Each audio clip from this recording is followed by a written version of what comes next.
Again, today we're going to read chapters 31, 32, and 33. We left off with Zero, who has taken off into the desert, so we don't know what's going to happen with him. And the boys are left digging all 7 holes. So now we're going to start with chapter 31. Stanley angrily dug his shovel into the dirt.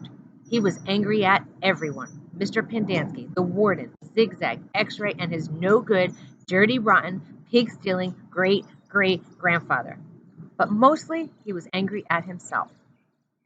He knew he never should have let Zero dig part of his hole. He could have still taught him to read. If Zero could dig all day and still have the strength to learn, then he could have been able to dig all day and have the strength to teach. What should he do, he thought. Should he go after Zero? None of the others helped dig Zero's hole, and he didn't expect them to. Zero had been helping him dig his hole. Now he had to dig Zero's. He remained out on the lake, digging during the hottest part of the day, long after everyone else had gone. He kept an eye out for Zero, but Zero didn't come back. It would have been easy to go out after Zero. There was no one to stop him. He just kept thinking, what should he do?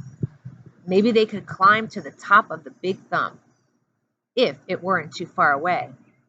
And if it really was the same place where his great-grandfather found refuge, and if, after 100 years or so, was there still water there? It didn't seem likely, not when an entire lake had gone dry. And even if they did find refuge on Big Thumb, he thought, they'd still have to come back here eventually. Then they'd both have to face the warden and her rattlesnake fingers. Instead, he came up with a better idea. Although he didn't have it all quite figured out yet, he thought that maybe he could make a deal with the warden. He'd tell her where he really found the gold tube if she wouldn't scratch Zero. He wasn't sure how he'd make this deal without getting himself into deeper trouble. She might just say, "Tell me where you found it or I'll scratch you." Plus, it would mean X-Ray would also get in trouble too. She'd probably scratch him as well. X-Ray would be out for him for the next 16 months. He dug his shovel into the dirt. By the next morning, Zero still hadn't returned. Stanley saw one of the counselors sitting guard by the water spigot outside the shower wall. Mr. Pendanski had 2 black eyes and a bandage over his nose. "I always knew he was stupid," Stanley heard him saying. Stanley was required to dig only 1 hole that day. As he dug, he kept constant watch for Zero, but never saw him. Once again, he considered going out to the lake to find him, but he began to realize that it was already too late. His only hope was that Zero had found God's thumb on his own. It wasn't impossible. His great-grandfather had found it. For some reason, his great-grandfather had felt the urge to climb to the top of the mountain. Maybe Zero would have the same urge. If it was the same mountain, if water was still there, he tried to convince him as if it all wasn't impossible. There had been a storm just a few days ago. Maybe Big Thumb was actually some kind of natural water tower that caught and stored the rain. It wasn't impossible. He returned to his tent to find the warden, Mr. Sir, and Mr. Pendanski all waiting for him. "Have you seen Zero?" the warden asked him. "No." "No sign of him at all?" "No." "Do you have any idea where he went?" "No."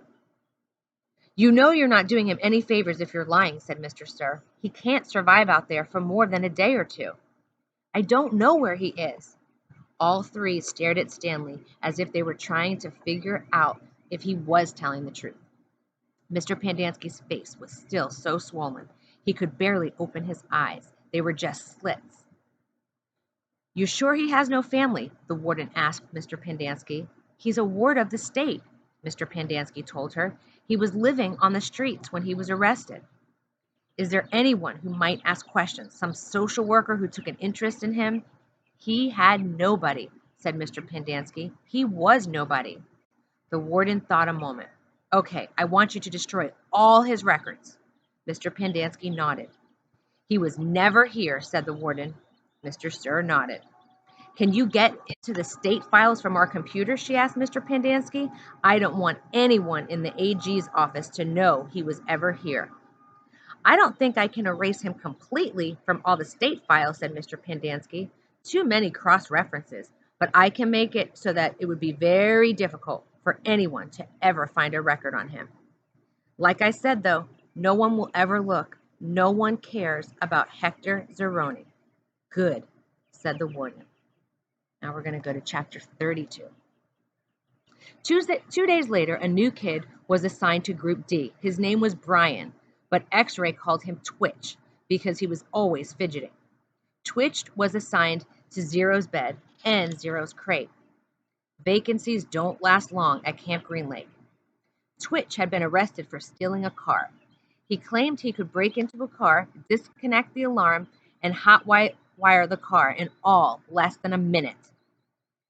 I never planned to, steal one, he told them, but sometimes, I'm just walking past a real nice car, parked in a deserted area, and, I'll just start twitching.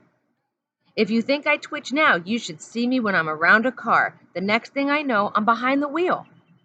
Stanley lay on his scratchy sheets. It occurred to him that his cot no longer smelled bad.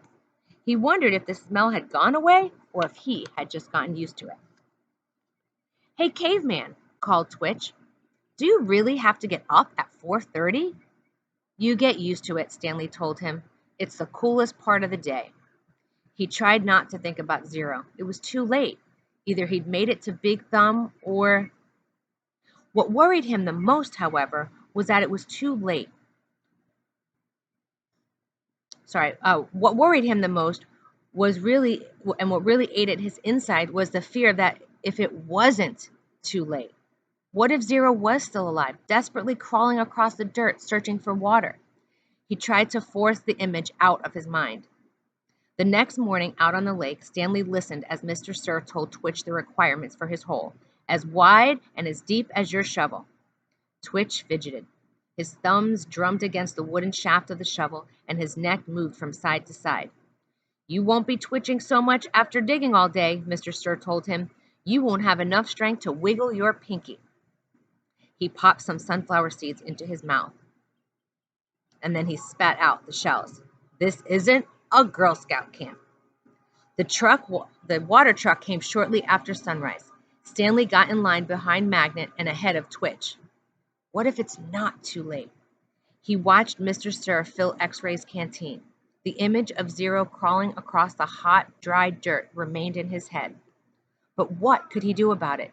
Even if Zero somehow was alive after more than 4 days, how would Stanley ever find him? It would take days. He'd need a car. Or a pickup truck. A pickup truck with a tank of water in the back. Stanley wondered if Mr. Sir had left the keys in the ignition. He slowly backed away from the line, then circled over to the side of the truck. He looked through the window. The keys were there, dangling in the ignition. Stanley felt his fingers starting to twitch. He took a deep breath to steady himself, and he tried to think clearly. He had never driven before. But how hard could it be? This is really crazy, he told himself. Whatever he did, he knew he'd have to do it quickly before Mr. Sir noticed. It's too late, he told himself. Zero couldn't have survived. But what if it wasn't too late? He took another deep breath. Think about this, he told himself, but there wasn't time to think.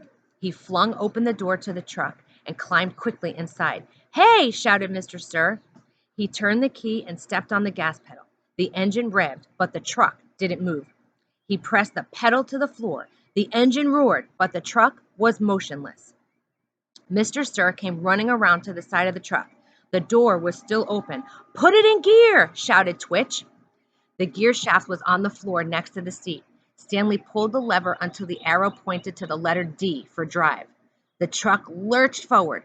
Stanley jerked back against the seat and tightly gripped the wheel as the truck accelerated. His foot was pressed to the floor. The truck went faster and faster across the dry lake bed. It bounced over a pile of dirt. Suddenly, Stanley slammed forward and then instantly backward as an airbag exploded into his face. He fell out of the open door and onto the ground. He had driven straight into a hole. He lay on the dirt staring at the truck, which had stopped lopsidedly into the ground. He sighed. He couldn't blame his no-good, dirty, rotten, pig-stealing great-great-grandfather for this time. This time it was all his own fault, 100%. He had probably just done the stupidest thing he had ever done in his short and miserable life. He managed to get to his feet. He was sore, but he didn't think he had any broken bones. He glanced back at Mr. Sir, who remained where he was standing, just staring at Stanley. Stanley ran. His canteen was strapped around his neck. It banged against his chest as he ran, and every time it hit against him, it reminded him that it was empty, empty, empty. And that's the end of chapter 32, but we're going to move on to chapter 33. He slowed to a walk. As far as he could tell, no one was chasing him. He could hear voices coming from back by the truck, but he couldn't make out the words. Occasionally, he'd hear the revving of the engine, but the truck wasn't going anywhere anytime soon. He headed in what he thought was the direction of the Big Thumb, but he couldn't see through the haze. Walking helped calm him and allowed him to think clearly. He doubted he could make it to Big Thumb, and with no water in his canteen, he didn't want to risk his life on the hope that he could find refuge there. He'd have to return to camp. He knew that. But he was in no hurry. It would be better to return later after everyone had a chance to calm down. And as long as he'd come this far, he might as well look for Zero. He decided he would walk as long as he could until he was too weak to go any further. Then he would turn around and go back. He smiled as he realized that plan wouldn't work. He would only go halfway as far as he thought he could go.